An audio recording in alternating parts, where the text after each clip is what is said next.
اس کا مطلب نہیں کہ سوالات کرنے چھوڑ دو، سوالات کرو جس کا تعلق عمل سے ہو. اگر خود سوال کرتے شرم آتی ہے تو اپنے کسی ساتھی سے اس سوال کو کرواؤ. اس کی مثال لکھا ہے بخاری میں، حضرت فاطمہ حضرت علی کے نکاح میں، اور مسئلہ یہ پوچھنا ہے اگر کوئی بیوی کو چھیڑ چھاڑ کرتا ہے اور اس سے لذت کے بعد مزید خارج ہوتی ہے تو غسل واجب ہوتا کہ وضو واجب ہوتا؟ یہ پیشاب کے حکم میں ہے یا منی کے حکم میں ہے؟ یہ مسئلہ پوچھتے ہوئے حضرت علی کو شرم آئی تو مقداد بن اسود سے کہا کہ ذرا تم پوچھو. انہوں نے یہ سوال کیا نبی صلی اللہ علیہ وسلم سے، اب جواب دیا کہ یہ مزید جو ہے پیشاب کے حکم میں ہے، اس کا دھو لینا وضو کے بعد کافی ہے، وضو کرنے کے واسطے کافی ہے، غسل کرنے کی ضرورت نہیں. تو یہ عمل کرنے والے کا جذبہ یہ ہوتا ہے کہ سائل سے گزارش کرتا ہے آپ پوچھ کے بتاؤ. تو علم اگر ہے عمل کے لیے تو سوال کرنے میں کوئی حرج نہیں ہے، اور علم اگر تحقیق اور تزلیل کے لیے ہے، کسی کو زخم پہنچانے کے لیے ہے تو منع کر دیا گیا ہے. ایک علت اور منع کرنے کی وہ آگے آ رہی ہے. ایمان والوں سوال مت کرو، فضول سوال مت کرو ایسی چیزوں کے بارے میں، اگر ظاہر کر دیا جائے تم سے تو تم کو برا لگے، ناگوار لگے. وَإِن تَسْأَلُوا، اور اگر تم سوال کرو عنہا کسی مسئول سے متعلق، قرآمت باتیں ہی صحیح، حین ينزل القرآن، جس پر قرآن نازل کیا جا رہا ہے، یہ اس وقت کی بات ہے نزول قرآن جاری تھا 23 سال کے عرصے کے درمیان، تبدا لکم، تو تمہارے واسطے ظاہر کر دیا جائے گا. عفا اللہ عنہا، عفا اللہ عنہا، یہ اللہ کی طرف سے پیش کی معافی ہے، معاف کر دیا اللہ نے. صحابہ کرام کی یہ شان ہے کہ اللہ نے کئی مقامات پہ معافی مانگنے سے پہلے ہی معاف کر دیا، کیونکہ ان کے قلب کا امتحان اللہ نے لے لیا. عفا اللہ عنہا، اللہ نے ان کو معاف کر دیا. جیسا کہا تھا بدر والوں کے بارے میں، اعملوا ما شئتم قد غفرت لکم واللہ غفور حلیم، اللہ مغفرت والے اور حلم والے. یہ ہے اصل علت 102 نمبر کی آیت میں. قد سألها قوم، سوال کیا تھا اس سے پہلے کچھ لوگوں نے تم سے پہلے، ثم اصبحوا بها کافرین، پھر ہو گئے وہ انہی سے متعلق کفر کرنے والے. پہلے سوال کرتے، جب جواب مل جاتا تو بجائے ماننے کے اس کا انکار کرتے، یہ ان کی ہلاکت کی سبب ہو گئی، وجہ بن گئی. تو سوال کرنے والے سوال کریں تو اس نیت سے کہ جواب مرضی کے خلاف آئے گا تب بھی اور مرضی کے موافق آئے گا تب بھی، بہرحال عمل کریں گے. یہ ہے اصل شرط. ورنہ ہوتا کیا ہے، ہم تو لوگ سوال کرتے ہیں چیک کرو 1 سے 2 سے 3 سے 4 سے، جب تک مرضی موافق نہ آ جائے جواب پوچھتے رہو. اور جہاں کوئی مل گیا مرضی موافق بولنے والا، اب خوش ہو گئے، عمل کرو اس کے اوپر، موقع مل گیا. تو عمل کس طرح ہوا؟ جواب پہ عمل ہوا یا اپنی مرضی پہ عمل ہوا؟ مرضی کے موافق جواب آنے تک پوچھتے رہنے کا مطلب یہ ہے جواب عمل پہ نہیں ہوا. عمل اور جواب میں کیا ہے تھا؟ وہ پہلا ہی شخص جس سے سوال کیا گیا جو جواب دیا اس پر عمل کرنا چاہیے. اور اگر وہ معتمد علیہ نہیں ہے، اس کے علم پر آپ کو اعتماد نہیں ہے، تو سوال کرنے کا مقصد کیا تھا؟ اور اعتماد اگر ہے تو جواب پہ عمل میں تاخیر کیوں تھی؟ اس لیے فرمایا فَسَأَلَهَا قَوْمٌ مِّن قَبْلِكُمْ، اس سے پہلے سوال کیا ہے بہت سے لوگوں نے تم سے پہلے، ثُمَّ أَصْبَحُوا بِهَا كَافِرِينَ، پھر ہو گئے وہ اس کے ساتھ انکار کرنے والے. تو سوال کا جواب اس واسطے ہو کہ اس پر عمل کیا جائے. زکات کے مسائل اثر سے لوگ پوچھتے ہیں تاکہ زکات واجب نہ ہو، اس سے بچیں. اور جب تک کوئی ایسا نہ مل جائے کہہ دینے والا کہ ہاں اس شکل میں تم پر واجب نہیں ہوئی، تب تک پوچھتے ہی رہیں گے. یہ کیا ہے؟ کہ جواب کا انکار ہے. انکار جو بھی شکل ہے، اور انکار تو ہم نے عملی بہت چیزوں کا رکھا ہے. مثال کے طور پر نکاح ہے، نکاح ہمیں جو چیز عبادت ہے ان کو تو ہمیں فراموش کر دیا ہے، اور عبادت جو نہیں ہے جو رسم و رواج ہے اس کو ہم نے اپنا لیا ہے. کیوں؟ اس سے نفع ہوتا ہے ہمیں، اس نفع کے حصول کی خاطر. نکاح ہمیں کیا چیز ہے؟ ایک تو ہے مہر مقرر کرنا، بوقت نکاح حاضرین کا منہ میٹھا کر دینا، لڑکے کے ذمہ ہے ولیمہ کر دینا. ان 3 خرچ کے علاوہ کوئی خرچ ثابت کر دو آپ. نکاح ہمیں مہر مقرر کرنا، ادھار ہو یا نقد بہتر ہے ادھار سے، اور اس کے بعد جو حاضرین ہیں ان کا منہ میٹھا کرنا، لڑکی والوں کا ذمہ یہ بھی نہیں ہے، دولہے کا ذمہ یہ بھی ہے، اور ایک شب گزرنے کے بعد ولیمہ کرنا. ان تینوں کے علاوہ بقیہ جو کچھ ہو رہا ہے اسلام نہیں ہے، کچھ اور ہی ہے. نہ بارات کا تصور ہے اسلام میں، بارات ایسے ہے ہی نہیں. یہ تو ہندوستان کے رسم و رواج میں راتوں میں سفر میں خطرہ ہوتا تھا، کنیا کی حفاظت کے لیے دستہ ہوتا تھا آگے پیچھے، وہ دستے کی نقل ہے، بگڑی ہوئی شکل تو بارات بن گئی ہے. تو قرآن کریم سے متعلق، احادیث سے متعلق، سنت سے متعلق سوالات لوگ کرتے ہیں، لیکن اس لیے کرتے ہیں کہ ہمارا ذہن معلوم کر لے اس میں کیا ہے، عمل کی نیت نہیں ہوتی ہے. یہ سب اس آیت کا مزاق ہے.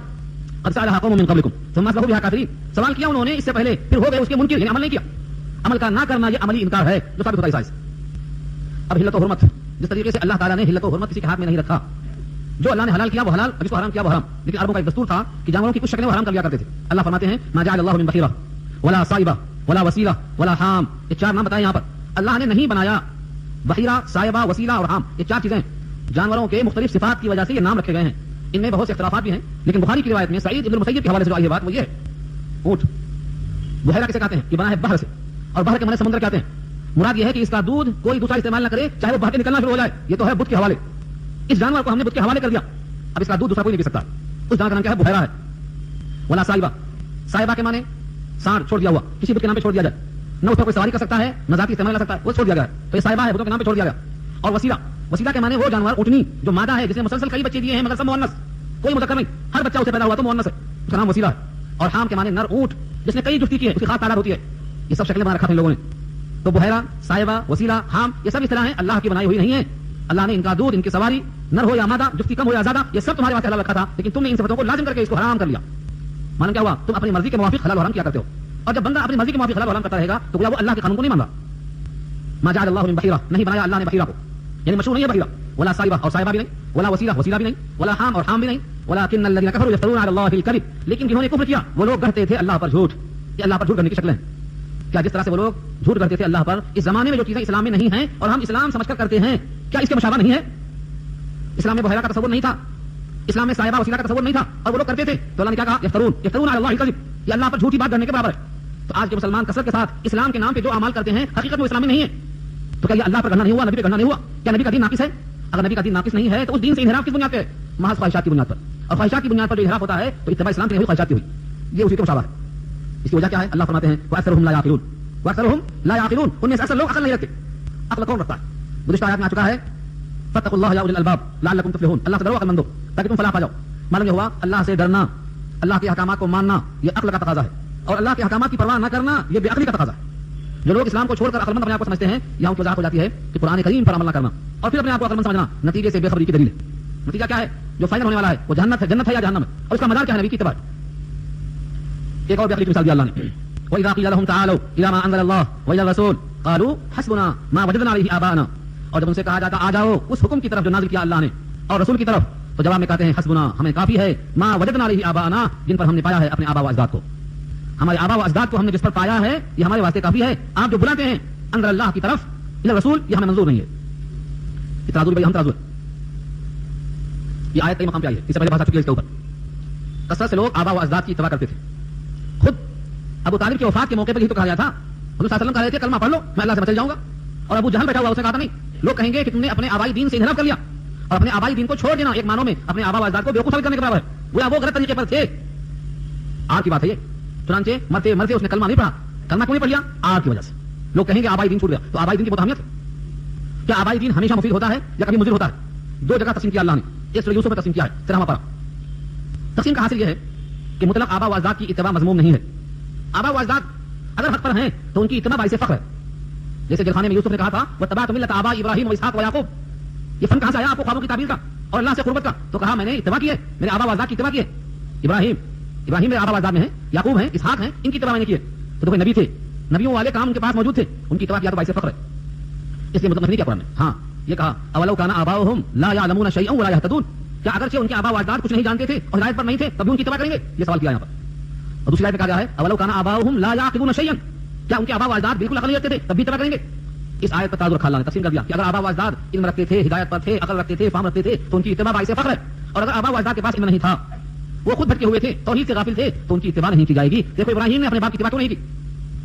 ابراہیم پیغمبر ہیں, اللہ کے خلیل ہیں, خلق کا تاج ہے, اللہ کے خاص دوست ہیں, لیکن جب اپنے باپ کو دیکھتے ہیں کہ بتپرستی میں لگے ہوئے ہیں تو اپنے باپ کی اتباع نہیں کرتے. اور کیا کہتے ہیں یا ابتی لا تعبد الشیطان یا ابتی انی اخاف ان یمسک عذاب من الرحمن. تو باپ سے کہتے ہیں کہیں رحمان کی مخالفت میں شیطان کو چھونے لے آپ کو, کہیں عذاب نہ آ جائے آپ کے اوپر. باپ کو ڈرا رہے ہیں, دھمکا رہے ہیں. کیوں؟ دیکھ لیا کہ یہ باپ راستے سے ہٹے ہوئے. ان تینوں چیزوں کے درمیان میں ہمارے پاس ترازو آ گئی, وہ یہ ہے کہ آبا و اجداد کی مطلق تقلید نہ حرام ہے اور نہ ممنوع ہے اور نہ مطلق جائز ہے, بلکہ دیکھا جائے گا آبا و اجداد صاحب شریعت تھے, شریعت پر عامل تھے, تو ان کی اتباع باعث فخر ہے. اور اگر شریعت سے ناواقف تھے, گمراہ تھے, بھٹکے ہوئے تھے, تو ان کی اتباع جائز نہیں ہے. لیکن قرآن کا انداز دیکھو, قرآن نے یہ نہیں کہا کیا ان کے آبا و اجداد بھٹکے ہوئے ہیں تبھی اتباع کریں گے, نہیں ایسا نہیں کہا. کیوں؟ اس سے اشتعال پیدا ہوتا, غصہ پیدا ہوتا. ارے میاں تمہارے باپ جاہل تھے, غصہ آئے گا آدمی کو, برف کی طرح پگھل جائے گا. تو فرمایا کہ نہیں, انداز یہ ہو کہ اگر ان کے پاس صحیح راستہ نہیں تھا, صحیح راستے پر نہیں تھے, وہ خود شریعت سے واقف نہیں تھے, تو ان کی اتباع نہیں کی جائے گی. باپ دادا ہونا نہ برا ہے نہ مذموم, یہ دیکھنا ہے کہ صاحب شریعت تھے کہ نہیں تھے, علم والے تھے کہ نہیں تھے, ہدایت پر تھے کہ نہیں تھے, نبی کے طریقے پر تھے کہ نہیں تھے. کتاب دے دیا اللہ نے ہمارے پاس. اب کوئی شبہ نہیں ہے, ہر آدمی دیکھ لے اگر اپنے باپ کا عمل شریعت کے عین مطابق ہے تو باعث فخر ہے, باعث اتباع. اگر اس کا عمل نبی صلی اللہ علیہ وسلم کے طریقے سے ہٹا ہوا ہے تو ان کے لیے بھی استغفار کرے اور اپنے واسطے بھی سنت کا انتخاب کرے. یہ فیصلہ ہوتا ہے یہاں پر. تیسرا ایک رکوع پیش کیا اللہ نے 105 نمبر کی آیت میں. کچھ لوگ کہتے ہیں ہمیں کیا کرنا, کوئی بھٹکا ہے تو بھٹکنے دو, کوئی گمراہ ہے تو گمراہ ہونے دو, ہمیں تو اپنی فکر کرنا چاہیے. یا شیخ اپنا دیکھ, بھٹکے ہوں گے, آبا و اجداد کو نہیں معلوم تھا, ہدایت پر نہیں رہے ہوں گے, ہم سے کیا کرنا ہے, ہم کو اپنی فکر کرنا ہے. یہ بہت اہم مضمون ہے. یا ایھا الذین آمنوا علیکم انفسکم لا یضرکم من ضل اذا اهتدیتم.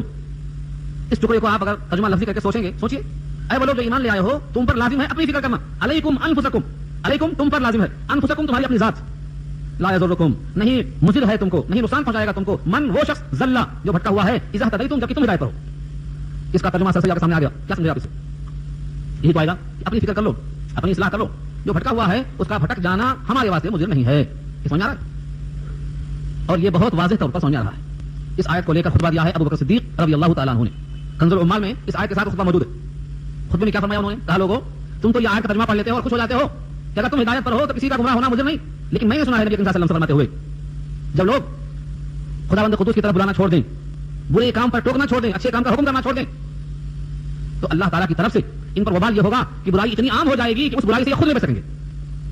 برائی کا ماحول ایسا بن جائے گا کہ بچ نہیں سکیں گے اسے. اس لیے تم پر لازم ہے امر بالمعروف اور نہیں انل منکر کرتے رہو. مگر وقت آ جائے کہ تم دعائیں کرو اور قبول نہ ہو. اب آپ سوچتے ہو کہ عیسائی کے خلاف کیسے گیا, خطبہ بظاہر عیسائی کے خلاف ہو رہا ہے, مگر نہیں ہو رہا ہے. دیکھو تجزیہ کریں گے. دو لفظ یہاں, یا ایھا الذین آمنوا, اے وہ لوگ جو ایمان لے آئے, علیکم انفسکم، تم پر لازم ہے اپنی فکر کرنا، یعنی اولا اپنی فکر کرنا تم پر لازم ہے، ثانیاً بیوی کی، سارے سن بچوں کی، اس کے بعد ماں باپ کی، اس کے بعد پورے گھر والوں کی، اس کے بعد پورے خاندان کی، اس کے بعد شہر کی، اور اس کے بعد اپنے شہر سے آگے بڑھ کر پورے ملک کی فکر کرنا ہے. یہ تو بتائیے یہاں پر یہ تو نہیں کہا گیا ہے کہ تم اپنا جو چاہے کرو، سب کی فکر کرتے بیٹھو، سارے جہاں کا درد ہمارے جگر میں ہے، سب کی فکر اور اپنے سے بے خبر. تو پہلا حکم یہ ہے اپنی فکر کر لو. آگے جو کہا گیا جملہ لا یضرکم، تم کو مضر نہیں، من ضل، وہ شخص جو گمراہ ہو گیا، اذا اهتدیتم، جبکہ تم ہدایت پر ہو. نسائی کی روایت میں یہ ہے تم ہدایت پر اس وقت تک نہیں ہو سکتے ہو جب تک تمہارے اندر یہ صفت نہ پیدا ہو کہ تم داعی الی اللہ بنو. اذا اهتدیتم، تم ہدایت پر نہیں ہو سکتے ہو. کیوں؟ تم ہدایت پر ہونے کا مطلب تم قرآن پہ ہو، اور قرآن کریم میں سب سے پہلا حکم یہ دیا گیا ہے، صفات میں بتایا گیا ہے کہ تم داعی الی اللہ ہو، تم کو اللہ کی طرف بلانا ہے، برائیوں سے تمہیں روکنا ہے، اچھائیوں کا حکم کرنا ہے. تو اذا اهتدیتم کا جو لفظ ہے یہ شرط ہے، اس شرط میں وہ داخل ہے. چنانچہ روایت پڑھتے ہیں، آپ سنتے ہیں، تم میں سے کوئی شخص اگر برائی کو دیکھے کیا کرے، فلیغیرہ بیدہ، اس کو ہاتھوں سے بدل دے، برائی کو اچھائی میں تبدیل کرنے کی کوشش کرے. طاقت نہیں ہے تو زبان سے برا سمجھے، اتنی بھی طاقت نہیں ہے تو دل میں رکھ لے کہ جب قابل ہوں گا، موقع ملے گا اس کی اصلاح کروں گا. اور اب اتنا بھی جذبہ اگر نہیں ہے تو اس کے بعد ایمان کا کوئی ذرہ باقی نہیں ہے. یہ ترجمہ کس کا ہے؟ اذا اهتدیتم کی تشریح میں روایت لکھی ہے. خلاصہ کیا ہوا؟ تم حق پر ہو تو کسی کا گمراہ ہونا تم کو مضر نہیں، اور تمہارا حق پر ہونا مشروط ہے تم قرآن پہ ہو. اور قرآن کریم پر ہونے کا مطلب یہ ہے، قرآن کریم نبی صلی اللہ علیہ وسلم کی عملی تفسیر کا نمونہ ہے. یا ایھا الرسول بلغ ما انزل، جو نازل کیا گیا ہے پہنچانا ہے. یہ ہے امر بالمعروف. الی اللہ مرجعکم جميعا، اللہ ہی کی طرف تم سب کو لوٹنا ہے. یہ عقیدہ آخرت ہے. اکثر لوگ اس میں کمزور ہیں. ہمیں کہاں لوٹنا ہے وہ سمجھتے ہیں قبرستان لوٹنا ہے. کہاں لوٹنا ہے وہ سمجھتے ہیں کہ ہماری روح چلی جائے گی، جسم یہاں رہ جائے گا، قصہ ختم ہو جائے گا. لوٹنے کا مطلب یہ ہے کہ پرندہ جہاں سے آیا ہے وہیں واپس جائے گا، اور وہ اللہ کے پاس. جب اللہ کے پاس جائے گا تو اللہ کے سامنے کھڑا ہوگا، اللہ اس بندے کو دیکھیں گے اور یہ بندہ اللہ کو دیکھے گا. اور خوف خدا کی بنا پر اگر یہ مجرم ہے تو نگاہ اٹھا کر دیکھنے کی طاقت نہیں رکھے گا.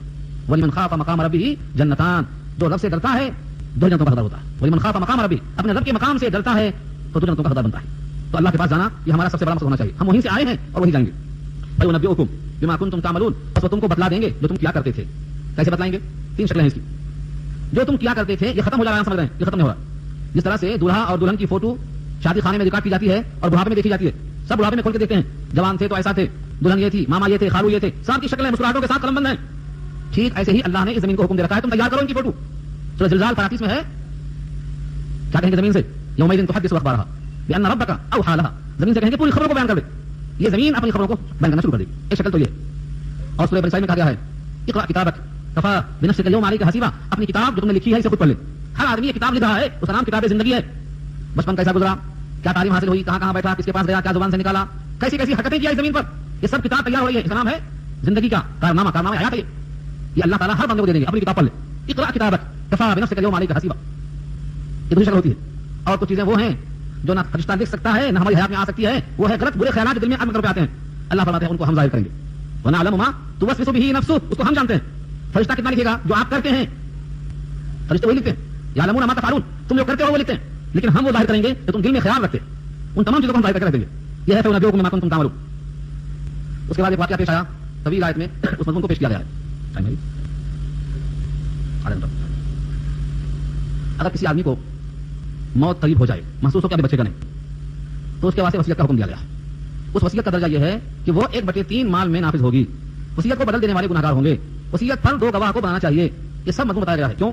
اللہ تعالیٰ کی نگاہ میں مرنے والے کی وصیت، مرنے والے کے الفاظ اتنے اہم ہیں، وہ چاہتے ہیں کہ اس کی مرضی کے موافق اس کا متروکہ مال تقسیم ہو.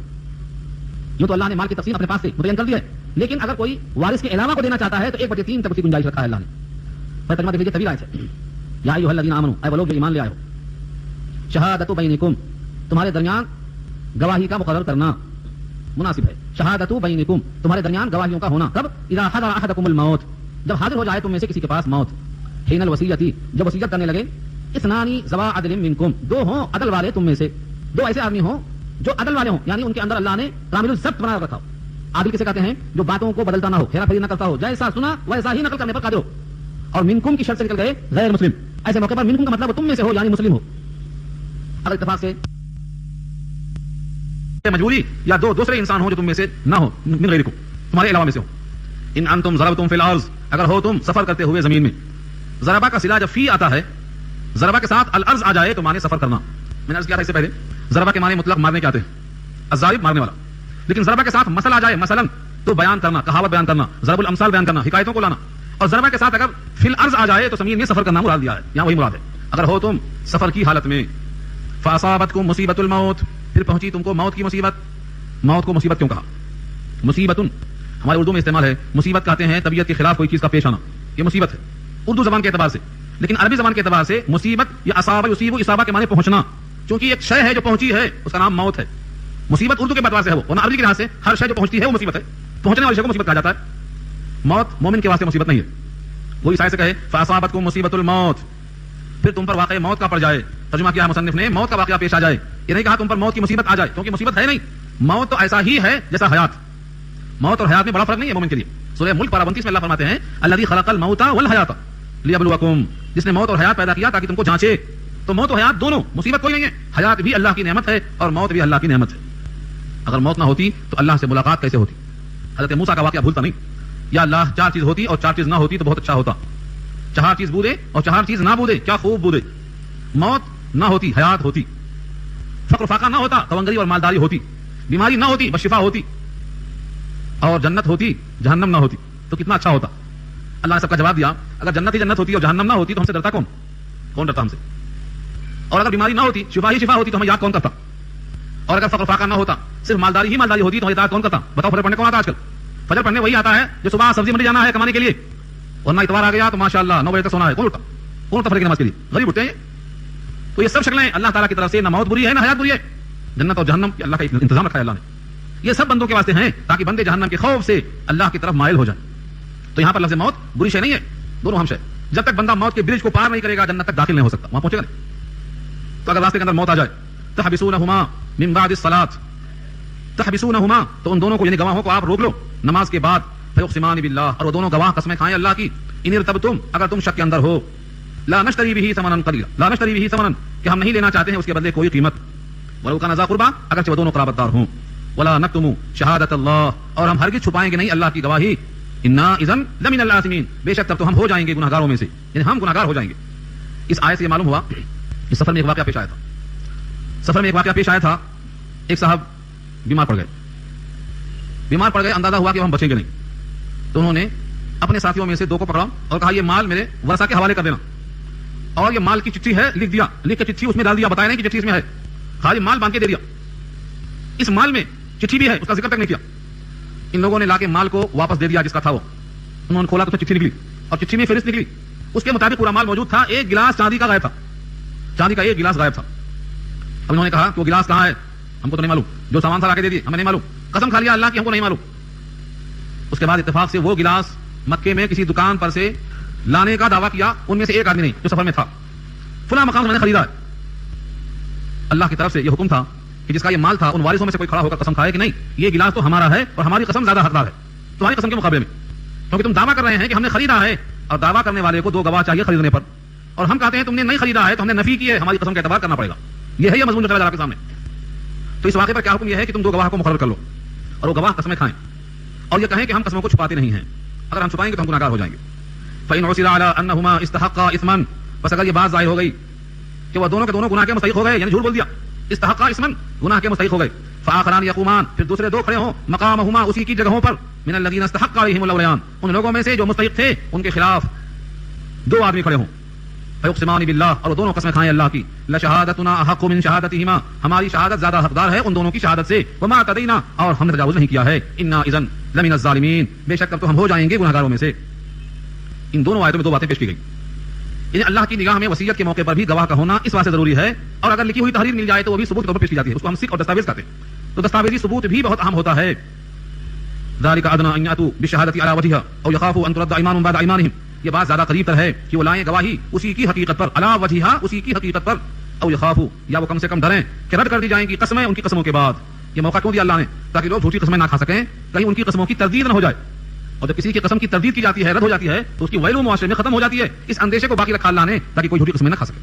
ایک واقعہ ایسے ہی تو پیش آیا تھا ابو سفیان کا، ابو سفیان کو ایک بادشاہ بلاتا ہے، ہرقل بادشاہ، ہرقل اپنے دربار میں بلاتا ہے، ہرقل بادشاہ کے پاس پہنچے قریش کے دستے کہ جو مسلمان آئے ہوئے ہیں ان کو واپس کر دیا جائے، یہ ہمارے بھگوڑے غلام ہیں۔ یہ ہرقل نے کہا اچھا ان کو بلاؤ، ان سے ذرا بات کریں گے۔ کہا تم میں سب سے زیادہ قریب کون ہے اس نبی سے؟ ابو سفیان کہتے ہیں میں قریب ہوں خاندانی اعتبار سے۔ کہا ٹھیک ہے ان کو آگے بٹھاؤ، سب سے آگے ان کو بٹھایا اور ان کے ساتھیوں کو ان کے پیچھے بٹھا دیا تاکہ اشارہ نہ کر سکیں، شکل نہ دیکھ سکیں، اور یوں کہا دیا کہ ہم ان سے سوال کریں گے ترجمان کے طفیل میں، ترجمان کے ذریعے سے بات کریں گے، اگر یہ کہیں غلطی کریں تو پیچھے والے تم لوگ مجھے اشارہ کرنا کی غلط بول رہے ہیں۔ ابو سفیان کہتے ہیں ایک موقع آیا جھوٹ بولنے کا، لیکن دل میں خیال ہوا کہ ایسا نہ ہو میں یہ غلط بول دوں اور پیچھے والے بادشاہ کو بول دیں کہ یہ غلط بول رہا ہے، تو بادشاہ کے سامنے وہ پورے قائد کا کردار سامنے آ جائے گا، اس خوف سے میں غلط نہیں بول سکا، جھوٹ نہیں بول سکا، حالانکہ ایک موقع آ گیا تھا کہ یہاں پر میں جھوٹ بول سکتا تھا، یہ روایت بخاری میں کتاب الوحی کے اندر موجود ہے. اب آپ سوچتے ہوں گے کہ وہ سوال کیا تھا, وہ جواب کیا تھا, وہ سنایا جائے. یہ متعلق یہاں پر نہیں ہے سوال جواب, لیکن تھوڑا سا سناتا ہوں اس میں سے, نہیں تو آپ کہیں گے بالکل کاٹ دیا. ابو سفیان سے پوچھا ہرقل بادشاہ نے, جو تمہارے درمیان نبی ظاہر ہوا ہے وہ خاندانی لحاظ سے کیسا ہے, خاندان کیسا ہے؟ انہوں نے کہا پورے مکے میں سب سے بڑا خاندان والا, کیونکہ سب میں چھائے ہوئے قریش تھے, بنی ہاشم تھے, اور بنی ہاشم کا یہ فرد ہے سب سے بڑا. کہا کبھی جھوٹ بولا ہے اس شخص نے؟ کہا نہیں. اس دعوی نبوت سے پہلے کبھی جھوٹ بولا؟ کہا نہیں. اچھا, اس کی اتباع کرنے والے کمزور لوگ ہیں کہ مالدار لوگ ہیں؟ کہا کمزور لوگ ہیں. کہا دن بدن گھٹتے ہیں کہ بڑھتے ہیں؟ کہا بڑھتے ہیں. کہا بھی تم نے ان سے جنگ ہوئی؟ کہا ہوئی جنگ. نتیجہ کیا رہا؟ کہا کبھی وہ غالب کبھی ہم غالب. ڈول کتنا ہوتا, ڈول جو کنویں میں ہوتا ہے ایک نیچے جاتا ہے ایک اوپر جاتا, پھر نیچے والا اوپر جاتا, اوپر والا نیچے جاتا, ڈول کتنا ہے. یعنی بدر میں کیا ہوا, وہ غالب ہوئے, اور بعد میں ہم غالب ہوئے, یہ بولنا چاہ رہا.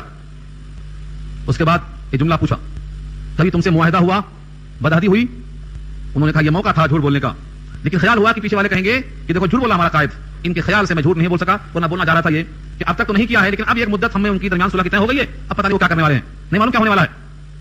تو خلاصہ یہ ان کا سوال جواب بڑا دلچسپ تھا. سوال کیوں کیا؟ انہوں نے کہا دیکھو ہر نبی بڑے خاندان میں آیا, ہر نبی بڑے خاندان میں آیا, اور جو بندوں پر جھوٹ نہیں بولتا وہ اللہ پر جھوٹ کیسے بول سکتا؟ اور جس کی اتباع غریب لوگ کرتے ہیں, شروع سے ہمیشہ طریقہ رہا ہے کہ نبی کی اتباع کرنے والے غربا ہی رہے ہیں. تعداد کا بڑھتے رہنا علامت یہ ہے کہ ان کے دل میں جو ایمان جذب ہو جاتا ہے تو وہ نکلتا نہیں ہے. تاریخ یہ بتاتی ہے ہماری. اور حکم کیا کرتے ہیں تو وہاں کا صدق کا, امانت کا, وفاداری کا, نمازوں کا, یہ سب ہم کو حکم دیتے ہیں. کہاں سابقہ نبیوں کا حکم ایسا ہی ہوا کرتا تھا. اور بھی سوال جواب کیا طویل وہاں پر. بتانا یہ ہے صرف کہ جب کسی آدمی سے قسم لی جائے تو اس کو موقع ملنا چاہیے کہ اس کی قسم مانی بھی جا سکتی ہے, اس کی قسم رد بھی کی جا سکتی ہے. جب یہ موقع رہے گا تو آدمی سوچ سمجھ قسم کھائے گا. یہ پکا وعدہ نہیں کرنا کہ تم قسم کھاؤ میں مان لیتا ہوں, نہیں.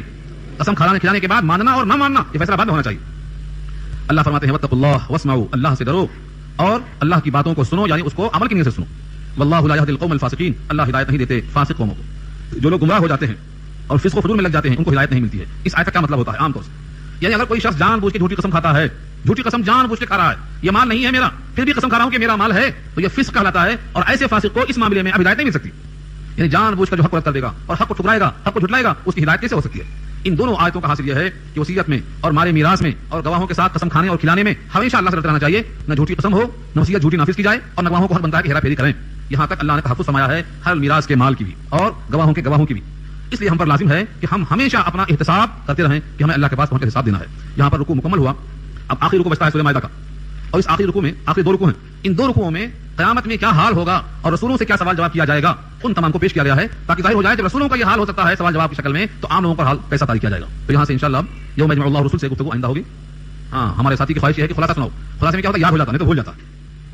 پہلی بات یہ ہوئی تھی پہلی آیت میں کہ سوال بے جانا کرو, سوال وہی کرو جو تمہاری حاجت ہے, جسے دین دنیا کا فائدہ ہو, عمل کا فائدہ ہو. سوال بے جانا ہونا چاہیے. دوسرے, اپنی طرف سے کوئی حلال و حرام کا فیصلہ نہ کریں, حلت و حرمت اللہ کے ہاتھ میں ہے. جو جانوروں کے اندر بھی کسی قسم کی تفریق کرتے ہیں حلت و حرمت کی, وہ غلط حقیقت یہ اللہ کے شریعت تبدیلی کرتے ہیں. اور تیسری بات کہی گئی ہے یہاں پر کہ آبا و اجداد کی مطلق تقلید نہ جائز و مستحسن ہے اور نہ ممنوع ہے. یہ دیکھا جائے گا کہ اگر وہ صاحب شریعت تھے اور ان کا عمل سنت کے مطابق تھا تو ان کی اتباع باعث فخر ہے, اور ان کا عمل سنت سے ہٹا ہوا تھا تو ان کی اتباع باعث فخر نہیں ہے, بلکہ ان کی حق میں دعائے خیر کرنا واجب ہے. تیسری بات کہی گئی ہے کہ تم پر لازم ہے کہ اپنی فکر کرو. گمراہوں کا گمراہ ہونا تمہیں مضر نہیں ہے, بشرطے کہ بس اپنی طاقت کے موافق تم ان کی اصلاح میں لگے رہو. یہاں سے لکھا ہے فقہاء نے کہ جو عالم خاص طور سے فرض عین سے فارغ ہو اور فرض کفایہ کو ادا کرنے کی صلاحیت رکھتا ہو, اس پر لازم ہے کہ دوسروں کی فکر میں بھی لگے. اور آخری بات عرض کی گئی ہے کہ اگر سفر کا موقع آ جائے اور وہاں تمہارے اپنے گواہ بھی نہ مل سکیں تو کیسے بھی تمہیں 2 گواہ مقرر کرنا ہے تاکہ وصیت کے مطابق مال ورثہ کے حوالے پہنچ جائے. اور یہاں اگر جھوٹی قسمیں کھانے والے پہنچیں تو ورثہ میں سے کوئی سچی قسم کھائے کہ میں زیادہ حقدار ہوں اس قسم کا, اور یہ مال دستاویز کے مطابق ہم کو ملنا چاہیے. یہاں پر بات ختم ہو جاتی ہے. اللہ تعالیٰ عمل کرنا آسان فرمائے.